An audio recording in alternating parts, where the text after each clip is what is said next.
जय गुरु जी।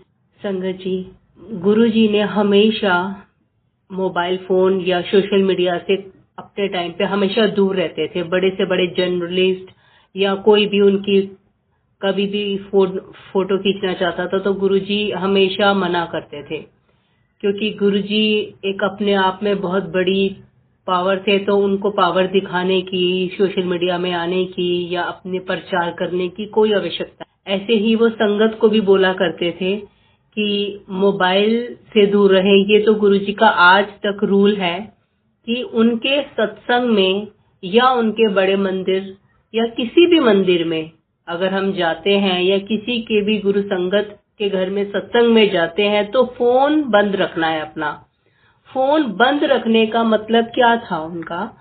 फोन सबसे ज्यादा आज के डेट में, इस कलयुग में नेगेटिव चीज है। अगर कुछ चीजें हैं जो पॉजिटिव है, फोन के जरिए हमें कनेक्टिविटी मिलती है, फोन के जरिए बहुत सारी चीजें हैं जो अवेलेबल रहती हैं, लेकिन नेगेटिव इसलिए है, जो गुरुजी कहते थे कि एक सोशल मीडिया है जो बहुत ही नेगेटिव है, बहुत ही गंदगी है उसमें, और इस वजह से हम ना चाहते हुए भी हमारी आंखें बहुत कुछ गलत देख लेती हैं। कुछ वीडियो ऐसी पॉपअप हो जाती हैं, या एक बार हम किसी भी साइड पे, सोशल साइड पे चले जाते हैं तो हमारा माइंड ऐसे पैरालाइज हो जाता है कि हम 1 से 1.5 घंटे तक निकल ही नहीं पाते।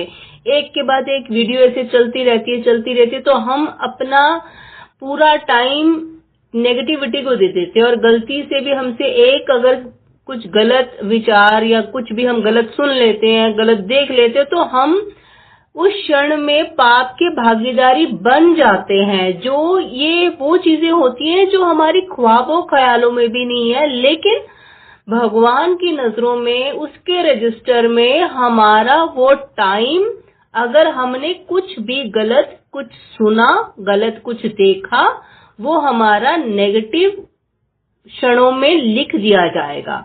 तो ये वो पाप है जो कि बहुत ही छोटे छोटे हैं, ये उन बड़े पापों में नहीं आता। और सेकंड चीज ये है, गुरुजी हमेशा बोलते थे कि कॉन्टेक्ट मत बनाया करो।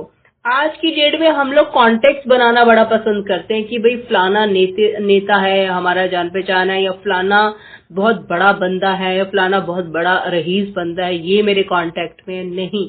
गुरुजी ने बड़े कॉन्टेक्ट या कुछ कॉन्टेक्ट बनाने के लिए हमेशा मना किया, क्योंकि मेन कांटेक्ट गुरुजी है, परमात्मा है। अगर वो आपके साथ खड़े हैं तो आपको किसी के पास किसी से कांटेक्ट बनाने की जरूरत नहीं है। वो जब करने पे आते हैं तो पता नहीं कौन बड़े से बड़ा आपका काम कैसे वो चुटकियों में बना देते हैं, और वो बंदा आपके सामने कैसे आ जाता है और वो खुद ही आपके काम करके चला जाता है। मीन्स आपको अगर गुरुजी को मेन आपने कांटेक्ट में रख लिया तो आपको किसी को ढूंढने की जरूरत नहीं है। थर्ड, जब भी गुरुजी के सत्संग में आओ तो गुरुजी ने हमेशा ये बोला कि अपना फोन स्विच ऑफ करके रखो, जो कि आज की नई संगत को समझ में ही नहीं आती। उनको लगता है कि ये बात ऐਵੇਂ ही है, हम लोग फालतू बोलते हैं, गुरु संगत झूठ बोलती है, या गुरु संगत अपना रौब दिखा रही है, या गुरु संगत हमें जानबूझ के बोल रही है, या ये बात वैल्यूएबल नहीं है। भैया नहीं भाई, मेरा तो किसी बहुत अर्जेंट कॉल आना है, या मैं तो फोन स्विच ऑफ कर ही नहीं सकती, मैं तो रह ही नहीं सकती। ऐसी 100 बातें, हर किसी का अपना अपना माइंड सेट है, या मैं क्यों करूं। लेकिन इससे क्या है, आपका अपना लॉस है, क्योंकि गुरुजी ने ये बोला कि फोन एक ऐसा जरिया है, अगर फोन हमें ऐसी हाईटेक टेक्नोलॉजी है जो 1 सेकंड में मिला के हम किसी से भी बात कर सकते हैं, किसी से भी मैसेज में कनेक्ट रह सकते हैं, किसी की भी लाइफ में क्या चल रहा है ये देख सकते हैं। तो ये भी है कि गुरुजी के सत्संग में जो भी हमने 2 घंटे उनका सत्संग सुन के या उनके मंदिर में जाके जो भी हमने ब्लेसिंग्स ली है, हमने अपनी उस दिन का एक वैल्यूएबल टाइम निकाला, 10 काम छोड़े हैं, भाई स्पेशल गुरुजी के मंदिर जाना है, हम तैयार होते हैं, पूरा वो एक टाइम निकाल के रखते हैं, अपनी 10 चीजें कैंसिल करके, या गुरुजी की किसी भी संगत में जाते हैं तो उस 2 घंटे का सत्संग जो सुनते हैं, इन बिटवीन हम लोग क्या करते हैं, चोरी छिपे मोबाइल निकालते हैं, चुप चुप के पर्स में से, साइड में से, कोने में होके जानबूझ के मैसेज किसी का रिसीव करते हैं, किसी को ड्रॉप करते हैं, या कोई संगत ऐसी नहीं होती है, या वो बोलते हैं हमें कोई फर्क नहीं पड़ता, सरेआम सबके सामने फोन निकालती है, बात करती है। बट उनको ये नहीं पता कि फोन के जरिए गुरुजी ने वर्ड्स हैं, गुरुजी ने बोला था, आप इन बिटवीन या आफ्टर सत्संग या आफ्टर बड़े मंदिर में जब भी आप होके आओ, तब पहला कॉल हमेशा अपने घर में करना है।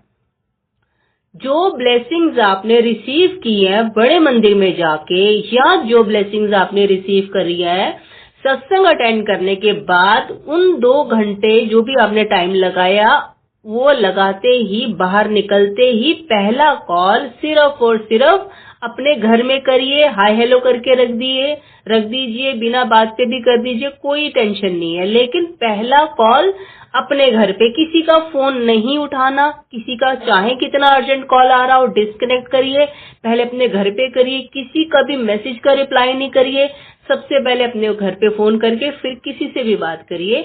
और हो सके तो कभी भी बड़े मंदिर में जाएं तो हमेशा बड़े मंदिर स्पेशल जाते हुए, हमेशा कभी भी आपको कितना भी ज्यादा जरूरी काम हो, बीच में कहीं भी मत रुकिए, क्योंकि गुरुजी ने बोला था आपकी ब्लेसिंग्स रास्ते में रुक जाती है। आप वो ब्लेसिंग्स अपनी झोलियां भरवा के अपने घर में आइए। ऐसे रास्ते में रुक जाने से क्या फायदा कि आपने इतना अपना प्रीशियस टाइम निकाला गुरुजी के लिए, और उसके बाद भी ब्लेसिंग्स आपने कहीं ना कहीं बीच रास्ते में छोड़ दी। तो गुरुजी की ब्लेसिंग्स कोई छोटी मोटी ब्लेसिंग्स नहीं है। आपको नहीं पता उस दर से आपको क्या मिल जाना है, कब कौन सी चीज गुरुजी देने वाले हैं, ये पता ही नहीं है। इसलिए अपनी हर एक विजिट को बहुत वैल्यूएबल समझो। ये समझो कि हम इतने भाग्यशाली हैं कि इस कलयुग में हमें एक ऐसी जगह मिल गई है, जितनी बार जाओगे उतनी बार लेके आओगे कुछ ना कुछ, और हर बार पता नहीं क्या से क्या दे दे, क्योंकि गुरुजी तो पलक झपकते ही पता नहीं क्या क्या दे देते हैं। गुरुजी ने बोला मैं ब्रांड्स पहनाता हूं तुम्हें, मतलब कि एक वो लेवल आ जाता है आपका गुरुजी के साथ जुड़ने के से। मैंने भी जब जुड़ी थी तो मैंने ये सुना था कि गुरुजी अमीरों के गुरु हैं जी, लेकिन ये बात